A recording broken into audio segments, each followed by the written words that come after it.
I had a really good friend of mine, I went to lunch and he said, I don't know who this guy is here in front of me. And he goes, let me ask you a question, honestly. Right now, what are you grateful for? And at the lunch I said, nothing, brother. There's nothing good in my life right now.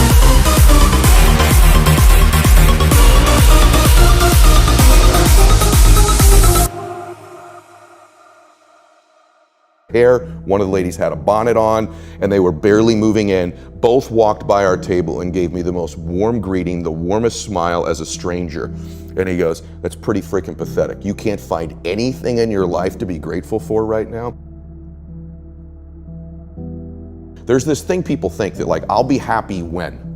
Once I get like this big, amazing home, or once I get this car, or once I get this relationship, or an amount of money, then I'll allow myself some happiness. The problem is the finish line always moves. You never arrive there, right? The other part is people think, well, if I enjoy myself now, I'm gonna lose my drive. In other words, if I can just wire myself with enough pain all the time, I won't lose my drive or ambition. The truth is there's no correlation between the two at all. There's no relationship between you feeling complete pain all the time and losing drive. And so I talk about living in a state of blissful dissatisfaction. And really the best example of that would be like if you've ever, I love a good meal, right? You know, if I bite into a great piece of steak, if you're a steak eater like I am, you take that first bite, it's like complete bliss, right? There's no correlation between how great that tasted and your lack of desire for the next bite. In fact, that bliss causes you to want more of it. And so the more we can begin to reward ourselves with bliss, we're not gonna lose our dissatisfaction. We're not gonna lose that. And so for me, our brains, this dopamine hit you get when you do something successful, if you constantly cheat yourself out of that hit, right, biomechanically in your body, less and less in the future will you want to achieve the next level, the next dream, the next step. And that's why so many people stall out in life. We build habits, rituals, and disciplines that serve us, okay? The reason my standards are set so high is because I don't want to leave it up to my own devices. My standard is one more minute on the treadmill. My standard is one more person I can reach that day, one more phone call, one more something. And so for me, I raise them every single year, but the way I get to do it is I link it to my reasons. And so goals are really empty to me.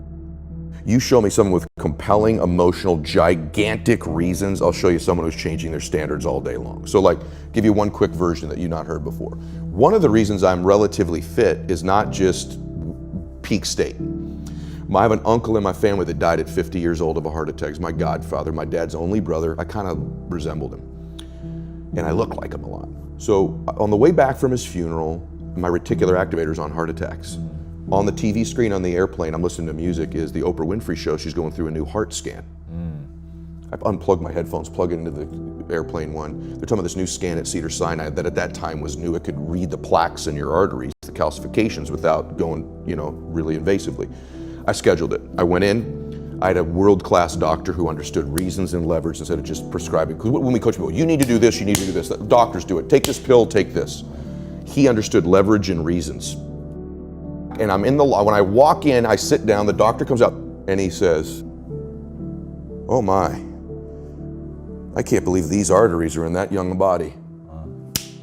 Got my attention. We walk back in, we sit down. He could still go, you need Crestor, eat clean, get out of here. Isn't that what an average doctor does, right? No, wired me with huge reasons. He goes, let me ask you a question. I heard your wife's pregnant. I said, yeah, I have a son. And he says, do you want to be there when he graduates from high school to be there for that day? I said, yes. Sir, yeah. He goes, your wife's pregnant. What do you have? And I said, a daughter. Would you like to walk her down the aisle on her wedding day, or are you okay that it's some other man? I went, what the fuck is on this scan, right? And he goes, I want to be very clear with you. If you keep going down the road you're going, there'll be some other man with your son at graduation high school, and a stranger's walking your daughter down the aisle that's not even born yet on her wedding day. But if you do exactly what I tell you to do, you'll be there.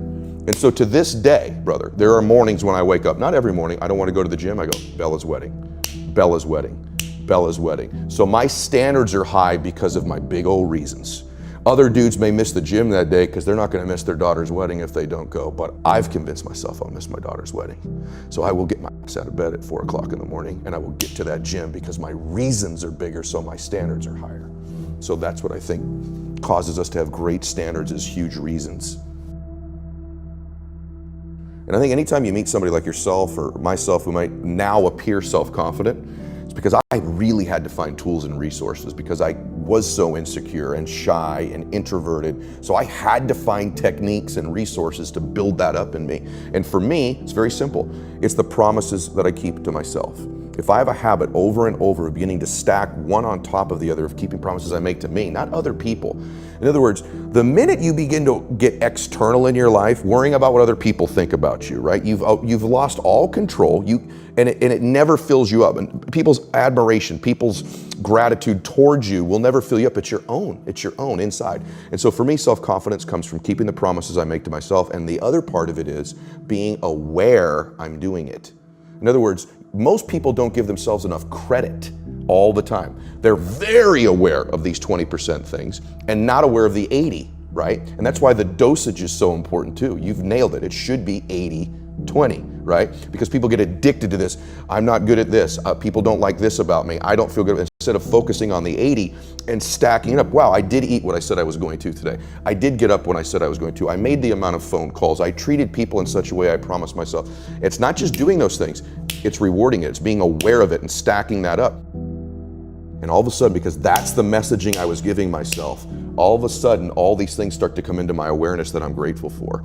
I start to magnetize to myself some people that I needed to find into my life, and that was the next layer. I started to see things to be grateful for. My health, my fitness, people who loved me. And what it did is it changed my state. When I stacked gratitude, I changed what I did in the morning, and I changed what I did in the evening. And so somehow by grabbing control of my morning, and by grabbing control of my evening, I got some measure of control over the middle of my day. I was an out of control person back in those days, meaning this: I woke up worried, stressed, fearful, and I immediately start thinking about a bill I had to pay, something that was wrong, and I'm in a state of reaction to begin I'm talking within 6 minutes of waking up.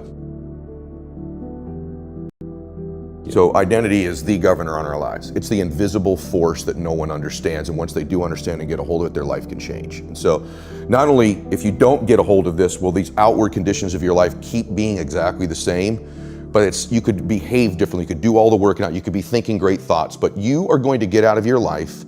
You're going to be the most powerful force in the world, I think, is to be consistent with the concepts, ideas, and worth that you hold for yourself. You will get that out of your life, what you will tolerate. Okay, the deeper part of that is identity. And so identity is very much like a thermostat sitting on a wall, right? This is important. Once that temperature is set at a certain degree, everything in the world externally can hit it, and you will find a way to get that temperature. So even in this house, let's say it's set at 80 degrees. If we opened up all the doors and cold air, just the worst things in life, the blizzard of life came in, the thermostat will kick the heater on and it will regulate this room back to 80 degrees. The reverse is also true. It's a super hot day. Great things are happening in your life. It's getting hotter and hotter and hotter. If you're at 80 degrees, that internal thermostat will find a way over a window of time to cool your life right back down to 80 degrees again. So the key, the secret key, is to be able to shift that identity. 90, 100, 120. Average becomes sort of like this slow asphyxiation. It's almost like an anesthetic. And that over time we become kind of immune and dulled to the average that we're becoming. I know this is true, at least for me. You probably experience it yourself too. You're gonna get out of your life what you'll accept. That's really difficult for people, I think, to understand is, look, what you think you're worth and what you're gonna tolerate is absolutely what you're gonna bring into your life and what the outward part of your life's gonna look like. And so I live by that. Like, I let myself sort of feel the pain and the difficulty of being not where I want to be in whatever that area is, whether it's my spirituality, my relationships, my money. I let myself feel that pain because, as you know, there's two motivators, right? There's the gaining of pleasure, right? Wanting to go get something, chasing the dream, but then there's the avoidance of pain. And for a lot of champions, that's a pretty big driving force for them. And so at least for me, I leverage both of those things on me to get myself to take action. So that's what that means to me.